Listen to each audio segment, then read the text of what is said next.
ಕುಚ್ಚಲಕ್ಕಿ ಅನ್ನದಲ್ಲಿ ಮಾಡಿದಂತಹ ದೋಸೆ ಇವತ್ತಿನ ರೆಸಿಪಿ. ಏನೂ ಸೋಡಾ ಏನೂ ಹಾಕದೆ ಮಾಡಿದಂತಹ ರುಚಿಯಾದ ರೆಸಿಪಿ ಮತ್ತು ಟೊಮ್ಯಾಟೊ ಚಟ್ನಿ ಇವತ್ತು ತೋರಿಸಿದ್ದೇನೆ. 3 ಕಪ್ಪಿನಷ್ಟು ಇದು ಕುಚ್ಚಲಕ್ಕಿಯ ಅನ್ನ. ಸರಿ 3 ಕಪ್ಪಿದೆ. ಇದಕ್ಕೆ 1 ಕಪ್ಪಿನಷ್ಟು ರವೆ, ಬೊಂಬಾಯಿ ರವೆ ಇದೆ ನೋಡಿ, ಅದನ್ನು ಹಾಕ್ತಾ ಇದ್ದೇನೆ ನಾನು. ಅದೇ ರೀತಿ ಒಂದು ಕಪ್ಪಿನಷ್ಟು ಗೋಧಿ ಹಿಟ್ಟು ಮತ್ತು 2 ಅಂದರೆ 1.5 ಕಪ್ಪಿನಷ್ಟು ತೆಂಗಿನ ತುರಿ. ಸಾಧಾರಣ ಒಂದು ಹಿಡಿ ಅಂತ ಹೇಳಬಹುದು. 1.5 ಕಪ್ಪಿನಷ್ಟು ತೆಂಗಿನ ತುರಿ, ಉಪ್ಪು ರುಚಿಗೆ ಮತ್ತು ಮುಳುಗುವಷ್ಟು ಸ್ವಲ್ಪ ನೀರು ಹಾಕಿ ಇದನ್ನು ನುಣ್ಣಗೆ ರುಬ್ಬಬೇಕೀಗ. ನಾನು ಕಲ್ಲುಪ್ಪು ಹಾಕಿದೆ ನೋಡಿ.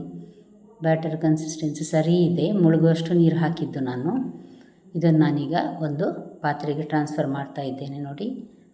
ನೀವಿನ್ನೂ ನನ್ನ ಚಾನಲ್ ಗುಡ್ ಫುಡ್ ಲ್ಯಾಂಡನ್ನು ಸಬ್ಸ್ಕ್ರೈಬ್ ಮಾಡಿಲ್ಲ ಅಂದರೆ ಸಬ್ಸ್ಕ್ರೈಬ್ ಮಾಡಿ. ಹಾಗೂ ಟೊಮೆಟೊ ಚಟ್ನಿ ಮಾಡಲಿಕ್ಕೆ ನಾನು ರೆಡಿ ಮಾಡ್ತಾ ಇದ್ದೇನೆ. ಅಷ್ಟು ಹೊತ್ತು ನಾವು ಮಾಡಿದ ದೋಸೆ ಹಿಟ್ಟು ಇಲ್ಲಿ ಸ್ವಲ್ಪ ರವೆ ಹಾಕಿದ್ದೇನೆ ನೋಡಿ. ಹಾಗಾಗಿ 2 ದೊಡ್ಡ ಟೊಮೆಟೊ ತೆಗೆದುಕೊಂಡಿದ್ದೇನೆ ಮತ್ತು 1 ದೊಡ್ಡ ಈರುಳ್ಳಿ. ಇದನ್ನು ನಾನು ಸ್ವಲ್ಪ ಸಣ್ಣದಾಗಿ ಕಟ್ ಮಾಡಿ ಇದನ್ನು ಹಾಕ್ತಾ ಇದ್ದೇನೆ. ಈರುಳ್ಳಿಯನ್ನು ಸ್ವಲ್ಪ ತೆಳುವಾಗಿ ಕಟ್ ಮಾಡಿ ಇದನ್ನೀಗ ಬೇಯಲಿಕ್ಕೆ ಹಾಕುವ ನೋಡಿ. ಇದೊಂದು ಸಣ್ಣ ಗಾತ್ರದ ಈರುಳ್ಳಿ, 6 ಬೆಳ್ಳುಳ್ಳಿ ಮತ್ತು 1 ದೊಡ್ಡ ತುಂಡು ಶುಂಠಿ, ಕೊತ್ತಂಬರಿ ಸೊಪ್ಪಿನ ದಂಟು. ಇದು ಎಲ್ಲವನ್ನು ಚೆನ್ನಾಗಿ ಕುದಿಬರಿಸಿ, ಅಂದರೆ ಟೊಮೆಟೊ ತುಂಬ ಸಾಫ್ಟ್ ಆಗಬೇಕು ಅಲ್ಲಿವರೆಗೆ ನಾವು ಇದನ್ನು ಬೇಯಿಸಬೇಕು. ಟೊಮೆಟೊ ಚೆನ್ನಾಗಿ ಬೆಂದಿದೆ, ತಣ್ಣಗಾಗಲಿಕ್ಕೆ ಇಟ್ಟಿದ್ದೇನೆ. ಈಗ ಒಂದು ಬಾಣಲೆಗೆ 2 ಚಮಚದಷ್ಟು ತೆಂಗಿನ ಎಣ್ಣೆ, 1 ಚಮಚದಷ್ಟು ಸಾಸಿವೆ ಹಾಕಿ, ಸಾಸಿವೆ ನೋಡಿ ಚಟಪಟ ಅಂತ ಇರುವಾಗ ಇದನ್ನು ನಾನು ಮಿಕ್ಸಿಗೆ ಹಾಕಿ ಪೇಸ್ಟ್ ಮಾಡಿದ್ದೇನೆ ನೋಡಿ ಸ್ವಲ್ಪ. ಈಗ ನಾನು ಇದಕ್ಕೆ 1 ಟೀ ಸ್ಪೂನ್ನಷ್ಟು ಉದ್ದಿನಬೇಳೆ, 1 ಅರ್ಧ ಟೀ ಸ್ಪೂನ್ನಷ್ಟು ಜೀರಿಗೆ ಮತ್ತು ಈ ಗ್ರೈಂಡ್ ಮಾಡಿದ ಟೊಮ್ಯಾಟೊ ಪೇಸ್ಟ್ ಇದೆ ನೋಡಿ, ಅದನ್ನು ಹಾಕಿದ್ದೇನೆ. ಸ್ವಲ್ಪ ಜಾಸ್ತಿ 1 ಹಿಡಿಯಷ್ಟು ಕೊತ್ತಂಬರಿ ಸೊಪ್ಪನ್ನು ಹಾಕಿ ನಾನು ಗ್ಯಾಸ್ ಆಫ್ ಮಾಡಿದ್ದೇನೆ. ಒಗ್ಗರಣೆ ರೆಡಿಯಾದ ಕೂಡಲೇ ಗ್ಯಾಸ್ ಆಫ್ ಮಾಡಿದ್ದೇನೆ ನಾನು.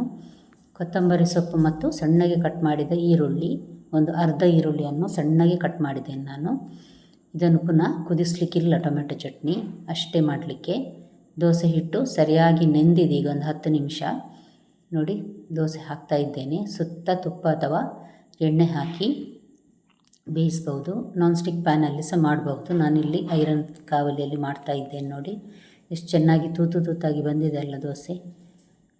ಏನೂ ಸೋಡಾ ಹುಡಿ ಅಥವಾ ಈಸ್ಟ್ ಏನು ಹಾಕಲಿಲ್ಲ ನಾನು. ತುಂಬ ಸಾಫ್ಟಾಗಿ ಬರ್ತದೆ ಈ ದೋಸೆ, ತಿನ್ನಲಿಕ್ಕೆ ಸಹ ಅಷ್ಟೇ ರುಚಿಯಾಗಿರ್ತದೆ. ಬಣ್ಣ ನೋಡಿ ಎಷ್ಟು ಚೆನ್ನಾಗಿ ಬಂದಿದೆ. ಸ್ವಲ್ಪ ಸಕ್ಕರೆ ಹಾಕಿದರೆ ಈ ರೀತಿ ಬಣ್ಣ ಚೆನ್ನಾಗಿ ಬರ್ತದೆ. 2 ಕಡೆ ಬೇಯಿಸಿದರೆ ದೋಸೆ ರೆಡಿ ಆಯಿತು ನೋಡಿ. ತುಂಬ ಸಾಫ್ಟಾದ ಈ ದೋಸೆ ತುಂಬ ರುಚಿಯಾಗಿ ಸಹ ಬರ್ತದೆ.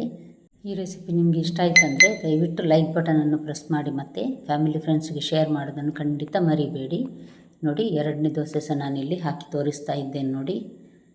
ಎಷ್ಟು ಚೆನ್ನಾಗಿ ಬಂದಿದೆ ಅಲ್ಲ. ಮೇಲ್ಗಡೆ ಈ ರೀತಿ ತುಪ್ಪ ಹಾಕಿದ್ರಂತೂ ತಿನ್ನಲಿಕ್ಕೆ ತುಂಬ ರುಚಿಯಾಗ್ತದೆ.